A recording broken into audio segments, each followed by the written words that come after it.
వారణాసిలో బిజీగా ఉన్నా కూడా మా కోసం టైం కేటాయించి ఈ ఈవెంట్ని ఇంకాస్త మెమరబుల్ చేసినటువంటి మా ఆస్కార్ విన్నర్ ఎంఎం కీరవారి గారిని మాట్లాడవలసిందిగా రిక్వెస్ట్ చేస్తూ ఉన్నాం.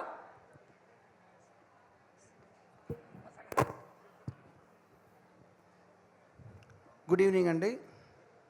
నేను బేబీ సినిమా చూసినప్పటి నుంచి కూడా తీసింది ఒక్క సినిమా అయినా కానీ, అంటే అది రెండో సినిమాగా బేబీ, అంతకు ముందర అది నేను చూడలేదు, బట్ నేను చూసింది బేబీ. బట్ ఆ ఒక్క సినిమాతో నేను సాయి తేజస్కి ఉన్న ఫ్యాన్స్లో నేను కూడా ఒకనని చెప్తున్నాను. సో ఈ సాంగ్ విజువల్స్ చూసిన తర్వాత కూడా అదే స్టాండర్డ్లో ఉంటుంది. ఇన్ఫాక్ట్ చాలా ఫీల్ గుడ్ మూవీ అని చెప్పి అర్థమవుతుంది. So all the best to the team. And మా ఫ్రెండ్ మణి చేసిన పాట చాలా హాంటింగ్గా ఉంది. Very happy for him. And ఇది ఈ పాటలో ఇంకెన్ని పాటలు ఉంటాయి మొత్తం అన్నీ, ఇంకా 7 సాంగ్స్. సో 7 సాంగ్స్ ఒక లవ్ స్టోరీలో అంటే చెప్పట్లేదు, బ్లాక్ బస్టర్ అని అర్థమవుతుంది. ఎందుకంటే లవ్ స్టోరీకి ప్రాణమే మ్యూజిక్.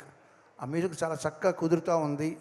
అండ్ ఫేసెస్ ఆ హీరో హీరోయిన్ కూడా చాలా ఫ్రెష్గా ఉన్నారు, వాళ్ళ ఎక్స్ప్రెషన్స్ కానీ విజువల్స్ కానీ అన్నీ. I'm wishing all the best to the team and I'm very happy to be here with you.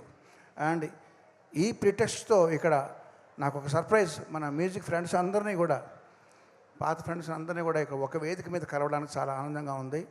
ఇట్లా మళ్ళీ మళ్ళీ అందరూ కలుస్తూ ఉండాలని ఆకాంక్షిస్తున్నాను. All the best to you and thank you.